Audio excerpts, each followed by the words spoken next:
이스라엘 들으라 생명의 말씀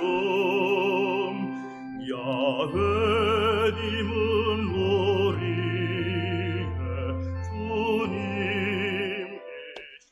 참여 예수님 안녕하세요. 오늘 성경 맛들이기 시편 135장에서 139장까지 함께 읽겠습니다. 성부와 성자와 성령의 이름으로 아멘. 말씀은 바로 내 곁에 있고 내 입에 있고 내 마음에 있다. 주님 성령의 빛으로 저희 눈을 여시어 주님의 길을 보게 하시고 저희 귀를 여시어 생명의 말씀을 듣게 하소서. 아멘. 성부와 성자와 성령의 이름으로 아멘. 135장 할렐루야 찬양하여라 주님의 이름을 찬양하여라 주님의 종들아 주님의 집에 서 있는 이들아 우리 하느님의 집 앞들에 서 있는 이들아 주님을 찬양하여라. 주님께서는 좋으시다. 그 이름에 찬미 노래 불러라. 그 이름 감미로우시다. 주님께서 야곱을 당신 것으로 이스라엘을 당신 소유로 선택하셨다.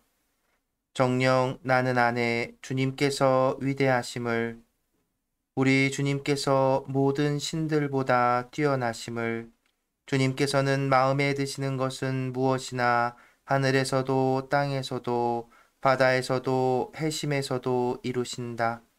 땅끝에서 구름을 올라오게 하시는 분, 번개로 비를 만드시고 바람을 그 곳집에서 끌어내시는 분, 사람에게서 짐승에 이르기까지 이집트의 맛배들을 치신 분, 파라오와 그의 모든 종들을 거슬러 이집트야 네 한가운데로 표징과 기적들을 보내셨다. 수많은 민족들을 치시고 힘있는 임금들을 죽이신 분, 아모리 임금 시온과 바산 임금 옥과 가나안의 모든 왕국들을 이들의 땅을 제산으로 주셨다. 당신 백성 이스라엘에게 제산으로 주셨다. 주님, 당신의 이름은 영원하시고 주님 당신에 대한 기억은 대대에 이릅니다. 주님께서는 당신 백성의 권리를 되찾아 주시고 당신 종들을 가엾이 여기시기 때문일세. 민족들의 우상들은 은과 금, 사람의 손이 만들어낸 것들, 입이 있어도 말을 못하고 눈이 있어도 보지 못하며 귀가 있어도 듣지 못하고 그 입에는 숨조차 없으니 그것들을 만드는 자들도 신뢰하는 자들도 모두 그것들과 같다네. 이스라엘 집안아 주님을 찬미하여라. 아론 집안아 주님을 찬미하여라. 레위 집안아 주님을 찬미하여라. 주님을 경외하는 이들아 주님을 찬미하여라. 예루살렘에 거처하시는 분 주님께서는 시온에서 찬미 받으소서. 할렐루야. 136장 주님을 찬송하여라. 좋으신 분이시다. 주님의 자애는 영원하시다. 신들의 신을 찬송하여라. 주님의 자애는 영원하시다. 주님들의 주님을 찬송하여라. 주님의 자애는 영원하시다. 홀로 큰 기적들을 일으키신 분을 주님의 자애는 영원하시다. 슬기로 하늘을 만드신 분을 주님의 자애는 영원하시다. 땅을 물 위에 펼쳐 놓으신 분을 주님의 자애는 영원하시다. 커다란 빛들을 만드신 분을 주님의 자애는 영원하시다. 낫을 다스리라 해를 만드신 분을 주님의 자애는 영원하시다. 밤을 다스리라 달과 별들을 만드신 분을 주님의 자애는 영원하시다. 이집트의 맛배들을 치신 분을 주님의 자애는 영원하시다. 이스라엘을 그들 가운데에서 이끌어내신 분을 주님의 자애는 영원하시다. 강한 손과 뻗은 팔로 주님의 자애는 영원하시다. 갈대 바다를 둘로 가르신 분을 주님의 자애는 영원하시다. 이스라엘을 그 가운데로 지나가게 하셨다. 주님의 자애는 영원하시다. 파라오와 그의 군대를 갈대 바다에 쳐넣으셨다. 주님의 자애는 영원하시다. 사막에서 당신 백성을 인도하신 분을 주님의 자애는 영원하시다. 큰 임금들을 치신 분을 주님의 자애는 영원하시다.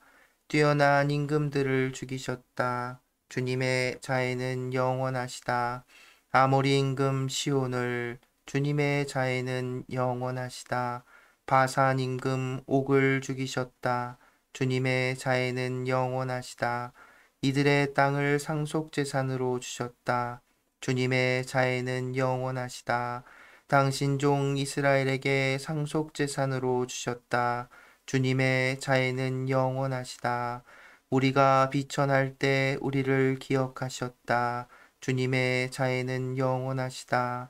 원수들에게서 우리를 해방시키셨다. 주님의 자애는 영원하시다. 모든 육신에게 빵을 주시는 분을 주님의 자애는 영원하시다. 하늘의 하느님을 찬송하여라. 주님의 자애는 영원하시다. 137장 바빌론강 기슭 거기에 앉아 시온을 생각하며 우네. 거기 버드나무에 우리 비파를 걸었네. 우리를 포로로 잡아간 자들이 노래를 부르라. 우리의 압제자들이 흥을 돋우라 하는구나. 자, 시온의 노래를 한가락 우리에게 불러 보아라. 우리 어찌 주님의 노래를 남의 나라 땅에서 부를 수 있으랴.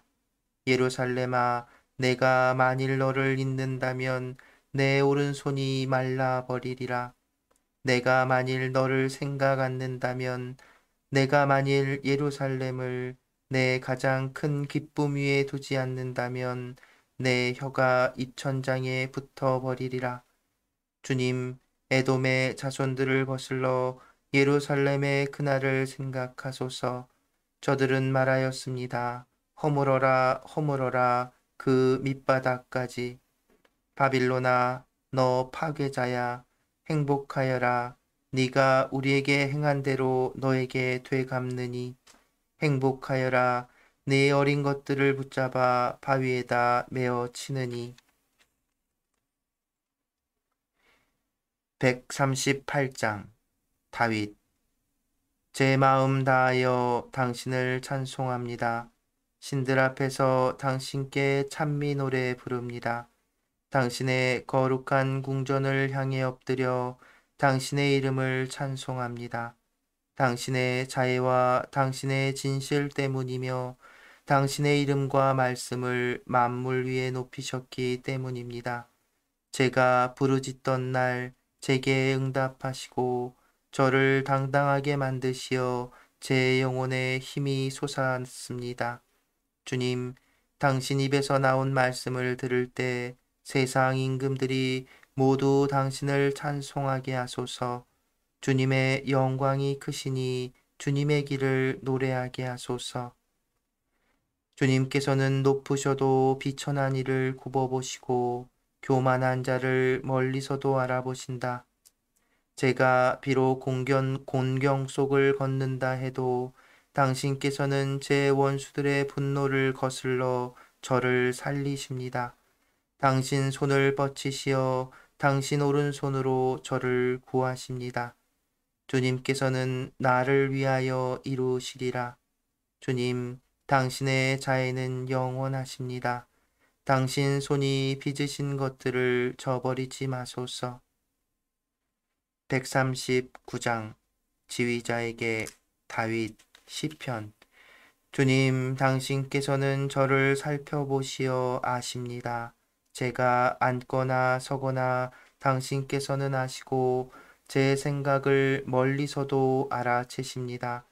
제가 길을 가도 누워 있어도 당신께서는 헤아리시고 당신께서는 저의 모든 길이 익숙합니다. 정녕 말이 제 혀에 오르기도 전에 주님 이미 당신께서는 모두 아십니다. 뒤에서도 앞에서도 저를 에워싸시고 제 위에 당신 손을 얹으십니다. 저에게는 너무나 신비한 당신의 예지, 너무 높아 저로서는 어찌할 수 없습니다.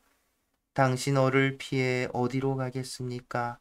당신 얼굴 피해 어디로 달아나겠습니까?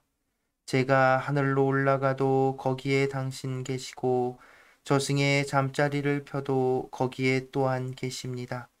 제가 새벽 노래 날개를 달아 바다 맨 끝에 자리 잡는다 해도 거기에서도 당신 손이 저를 이끄시고 당신 오른손이 저를 붙잡으십니다. 어둠이 나를 뒤덮고 내 주위의 빛이 밤이 되었으면 하여도 암흑인 듯 광명인 듯 어둠도 당신께는 어둡지 않고 밤도 낮처럼 빛납니다. 정녕 당신께서는 제 속을 만드시고 제 어머니 뱃속에서 저를 엮으셨습니다. 제가 오묘하게 지어졌으니 당신을 찬송합니다. 당신의 조물들은 경이로울 뿐 제 영혼이 이를 잘 압니다. 제가 남몰래 만들어질 때, 제가 땅 깊은 곳에서 짜일 때, 제 뼈대는 당신께 감추어져 있지 않았습니다. 제가 아직 태아일 때 당신 두 눈이 보셨고, 이미 정해진 날 가운데 아직 하나도 시작하지 않았을 때, 당신 책에 그 모든 것이 쓰였습니다. 하느님, 당신의 생각들이 제게 얼마나 어렵습니까? 그것들을 다 합치면 얼마나 웅장합니까? 세어보자니 모래보다 많고 끝까지 닿았다 해도 저는 여전히 당신과 함께 있습니다. 오 하느님, 당신께서 죄인을 죽이신다면 피해 줄인 사내들아 내게서 물러가라. 이들은 당신을 두고 음흉하게 이야기하며 사악하게 당신을 거슬러 일어섭니다. 주님, 당신을 미워하는 자들을 제가 미워하지 않을 수 있겠습니까? 당신을 거역하는 자들을 제가 업신여기지 않을 수 있겠습니까? 더할 수 없는 미움으로 그들을 미워합니다. 그들은 저에게 원수가 되었습니다. 하느님, 저를 살펴보시어 제 마음을 알아주소서. 저를 꿰뚫어 보시어 제 생각을 알아주소서. 제게 고통의 길이 있는지 보시어 저를 영원의 길로 이끄소서. 성부와 성자와 성령의 이름으로 아멘. 말씀은 내 발의 등불이요 나의 길의 빛이옵니다. 주님, 저희가 성경을 생명의 말씀으로 믿고 기도하며 살고 선포하게 하시어 언제나 성령 안에서 평화와 기쁨을 누리게 하소서. 아멘. 성부와 성자와 성령의 이름으로 아멘. 참 예수님 안녕하세요. 네, 이제 시편도 거의 다 읽어가지요. 오늘 이제 135장에서 139장까지 시편을 읽었는데 오늘 읽은 시편들 보면 일단 135장에서 또 우리에게 익숙한 주제죠. 이집트에서의 탈출에 대해서 이집트에서 하나님께서 그 탈출시켜 주신, 그 끄집 구원해 주신 그 이야기가 나오고, 더 놀라운 건 이제 136장인데요. 이건 이제 그 유대인들이 대할렐, 대할렐, 성대한 알렐루야, 우리 부활의 이렇게 성대한 알렐루야 기도 같이 노래하잖아요. 그것처럼 대할렐이라고 부르는 시편입니다. 그래서 이게 이제 그들의 이제 전례죠. 그들의 예배 때 이제 선창자가 주님을 찬송하여 좋으신 분이다 하면은 회중이 모두가 주님의 자애는 영원하시다 이렇게 응답하면서 노래하는 기도하는 이제 시편이지요. 그래서 그 내용을 보면 하느님에 대해서 찬송하고 하느님의 어떤 영원한 하느님이 좋으신 분이라는 거 그리고 이렇게 전능하신 분이라는 거 그리고 세상을 창조하신 창세기 이야기부터 이렇게 시작을 해서 창조 이야기부터 이렇게 시작을 해서 이집트에서 구원해 주신 탈출기, 그리고 가나안 땅으로 이렇게 들어가게 된 이야기들, 그러니까 탈출기 이후에 레위기, 민수기 이렇게 쭉 이어지는 이스라엘의 그 땅을 차지한 그런데 거기서 그치지 않고 마지막 부분에는 이제 유배의 어떤 이야기, 비천할 때 우리를 기억하시고 원수들에게서 우리를 해방시키셨다라고 하는 그러니까 이스라엘 신앙이 쫙 집약이 되어 있는 이 내용입니다.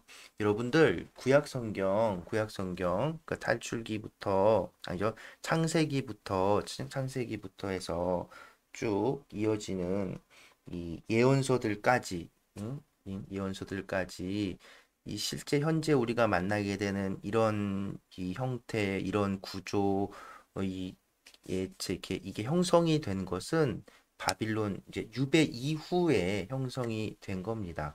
그러니까 예수님 시대에는 이는 이미 이런 이제 지금처럼 한 권의 책 이렇게 되어 있지는 않죠. 그런데 이제 하느님의 말씀으로 경전으로 이렇게 그 토라로 또 예언서로 성문서로 이렇게 두루마리들이 이렇게 있었단 말이에요.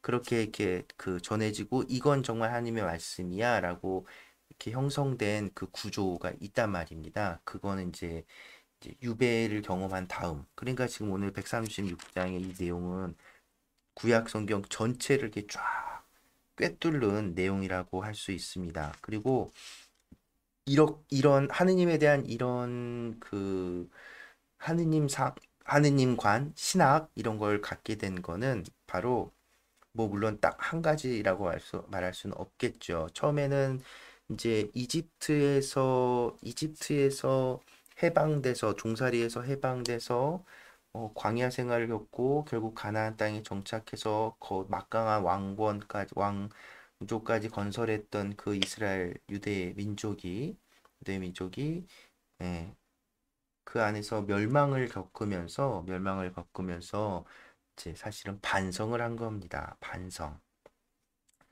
돌아본 거죠. 자기들이 이렇게 유배지 되고 모든 것이 다 망가지고 성전 하느님께서 거하시는 하느님의 도시 예루살렘은 다 박살이 나고 하느님 성궤는 어디 간지도 모르고 성전 하느님의 집도 다 무너지고 하느님이 안 계신 거 아니야? 하느님 저 이방 신들한테 아무것도 아닌 거 아니야? 이런 제 신앙의 어떤 삶의 어떤 근간이 되었던 것들이 무너질 위기에 처했던 이스라엘 사람들이 이제 자기 선조들의 역사와 자기 신앙들을 다시 쫙 돌아본 거예요. 근데 맞아요. 하느님은 우리를 구원해 주신 분. 그래서 역시 그것이 이집트에서 구원해 주신 것처럼 지금 여기서도 우리를 구원해 주신다는 것을 다시 한번 확인하는 겁니다. 아, 이게 끝이 아니다. 그래서 하나님이 용서하시는 분, 자애로우신 분, 무섭고 두렵고 떨리는 어떤 심판자가 이게 저기 하늘 멀리 있는 분이 아니라 우리를 용서해 주시는 분, 우리가 비천할 때 우리를 기억해 주시는 분이라는 이 고백까지 나오게 된 거죠. 그 이 구약 성경을 이렇게 쭉 그러면서 이제 그런 하느님이 이제 창세기 이야기는 이방의 종교들에는 세상 창조에 대한 이야기들이 막 있거든요. 그런데 거기서는 그래서 이제 뭐까 자연물 이런 것들이 이제 좀 원시적인 그 그리스 신화 같은 신화의 이야기들이 막 많이 있는데 이스라엘은 그것을 더 넘어서 그런 신적인 존재들하고 쓴 자연물들을 역시도 하느님의 자기 야훼 하느님의 그 능력 안에 담은 거죠. 빛을 만들고 땅을 드러나게 하고 달과 별을 만드신 분. 어마어마한 고백인 거거든요. 그래서 이제 이런 신앙 고백, 그러니까 유대인들 구약 성경이 갖고 있는 신앙 고백은 저는 이제 이게 좀 개인적인 그 뭐랄까요? 감상이랄까요? 이 유대인들이 이 구약 성경 모세오경과 예언서 그리고 이제 역사서들을 통해서 성문서들을 통해서 하고 있는 이 신앙 고백은 반성문 같은 느낌이 들어요. 그래서 자기들이 뭐 잘나고 그런 게 아니라 계속 끊임없이 하느님께 대들고 우상 숭배하고 잘못했던 자기들의 모습을 이제 깨달은 거죠. 근데 그럼에도 불구하고 용서하시고 또 구해주시는 그런 하느님을 만 경험한 거예요. 찾은 거예요. 그러니 그 하느님은 놓칠 수가 없는 거죠. 그런 심정이 바로 이어서 137장에 그 유배지에서 겪었을 그 아련함의 그 마음이 나오죠. 바빌론 강 기슭. 그러니까 바빌론에 끌려가서 바빌론 강 그 기슭에 딱 앉아갖고 저 멀리 보이지도 않는 시온을 향해서 이렇게 보면서 눈물을 흘리고 있는. 그랬더니 그 지배자들이 어디 그 예루살렘 노래나 좀 불러봐 막 그러고 근데 어, 어, 노래는 부르고 싶지만 어디 내가 남의 나라 땅에서 하느님 예루살렘 성전의 노래를 이 여러분 이 마음이 이게 막 구구절절 이 절절한 마음이 느껴지잖아요. 그러니까 그런 어떤 실망감, 그런 어떤 허탈함 그 안에서 다시 발견한 하느님인 거예요. 그러다가 이제 바빌론도 망하고 그러니까 자기들을 망하게 했던 바빌론도 망하고 페르시아라는 또 다른 거대 제국이 생기고 페르시아 왕이 키루스가 이제 유대 뭐죠? 유배 온 사람들을 다시 돌아가도 좋다라고 허락해주고 그리고 그 성전도 재건할 수 있도록 그런 바탕을 마련해 주기도 했죠. 그러니까 그런 과정들 안에서 이제 성전을 재건하고 하는 할 수 있었던 것은 바로 하느님께서 우리를 버리지 않으셨다. 하느님이 저 그 키루스 페르시아의 페르시아마저도 하느님 손아귀에 있는 거다라는 이런 고백. 그러니 우리 이제 정말 하느님 말씀을 잘 따르자. 그래서 사실은 예수님 시대에 그렇게 율법을 강조하고 또 한편으로는 그래서 예수님을 받아들이지 못했는지도 모르죠. 신성모독, 우상을 그 아주 극도로 경계했던 그 처절한 반성이 있었던 이후고 더군다나 심지어 또 로마의 지배하에 있었잖아요. 결국 예루살렘은 로마에 의해서 또 무너집니다. 성전과 그래서 지금은 성전은 남아있지도 않고 벽만 흔적만 남아 있는 거예요. 거기에 이제 역사적으로 나중에 이제 또 이제 팔레스타인 사람들이 이제 정착해서 살고 막 이렇게 막 예루살렘에 근데 그래도 이 이스라엘 사람들은 다시 예루살렘으로 돌아간 거죠. 그게 이제 우리 근현대사까지 이어지는 중동에서 이스라엘과 이 중동 음, 이슬람 세력과의 충돌이 끊이지 않는 그런 모습이라고 할 수 있지요. 네. 그리고 나서 이제 저 139장은 제가 참 좋아하는 시편인데요. 또 하느님의 어떤 그 뭐랄까요? 하느님의 능력, 그 하느님의 전능하심 이것을 아는 것으로 이렇게 표현했어요. 하느님이 나를 다 아시는 거예요. 속속들이 태어나기 전부터 이미 다 나를 알고 있는 거지. 당신께서는 저를 살펴보시어 아십니다. 앉거나 서거나 아시고 제 생각을 멀리서도 알고 다 아는 거예요. 왜 부처님 손바닥이라는 말이 있는 것처럼 우리는 하나님께서 그냥 다 아시는 거예요. 여러분 창세기 아담과 하와가 숨어서 있을 때 하느님이 너 어디 있느냐 이렇게 물어보잖아요.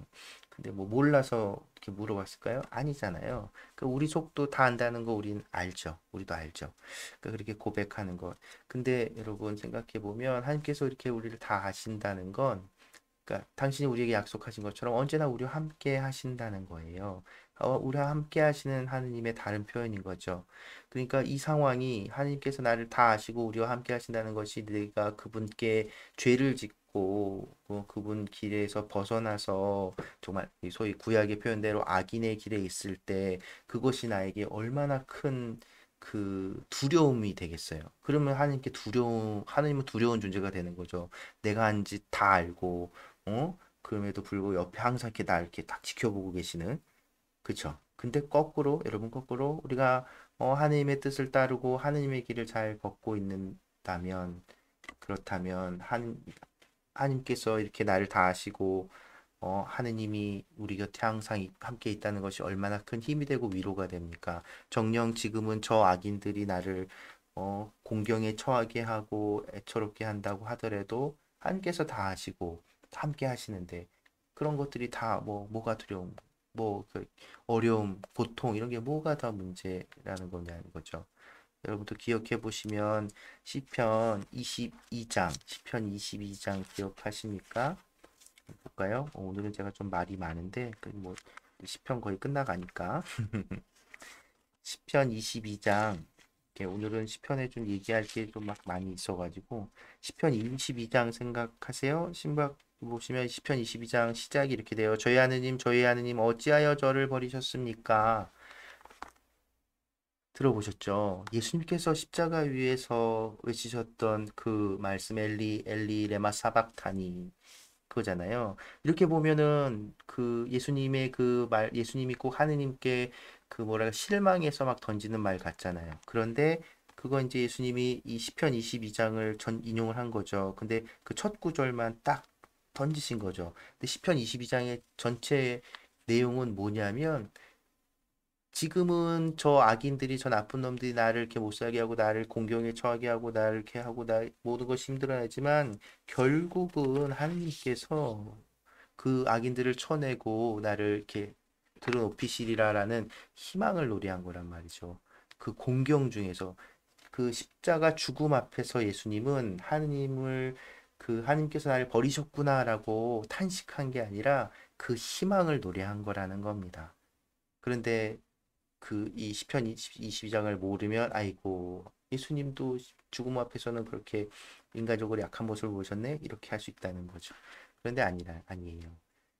그러니까 구약 성경을 통해서 우리가 얻을 수 있는 거는 하나님께서 용서하시는 분이라는 거예요. 놀랍죠? 예수님이 다른 얘기를 한 게 아니에요. 바로 그 하느님, 용서하시는 하느님, 우리와 함께 하시고 내 모든 걸 다 아시는 하느님, 내 공경 중에 있어도 언제나 함께 하시고 그리고 가려져 있는 듯 하나 우리의 외침 다 들으시는 그런 분, 우리가 당신을 부르면 응답해 주시는 분, 그 희망, 하나님께서 그런 자애로운 분위기에 우리는 그분을 따를 수 있고 그분 앞에 설 수 있다는 것이죠. 시편 전체가 바로 그걸 노래하고 있고 구약 성경 전체가 또 예수님께서 우리에게 전해주신 그 복음이 바로 다른 게 아니라 그거라는 겁니다. 네, 오늘 제가 할 말이 좀 많아서 길게 얘기했네요. 네, 오늘 여기까지 마무리하고요. 그래서 오늘은 시편 138장, 138장을 노래한 가톨릭 성가 18번 주님을 부르던 날, 주님을 부르던 날, 당신은 내게 응답하셨나이다.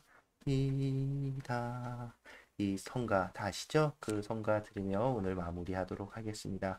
네, 오늘도 함께 해주셔서 감사합니다.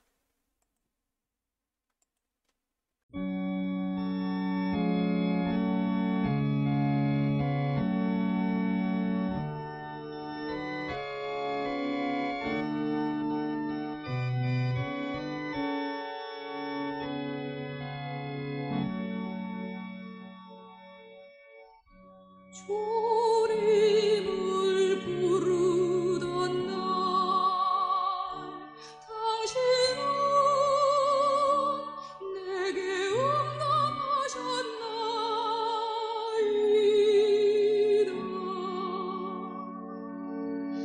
내 마음 다하여 드리오리라. 성소 앞에 엎드려 천사 앞에서 당신께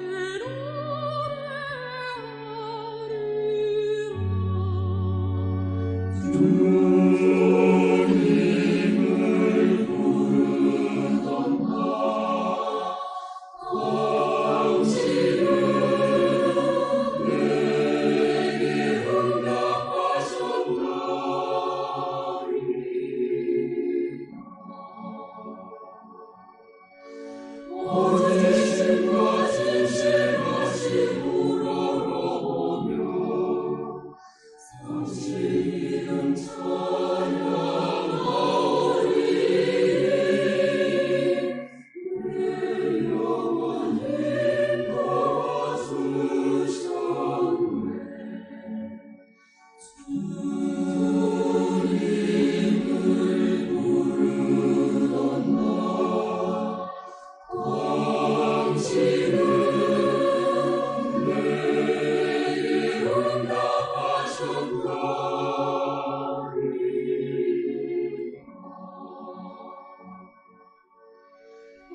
주님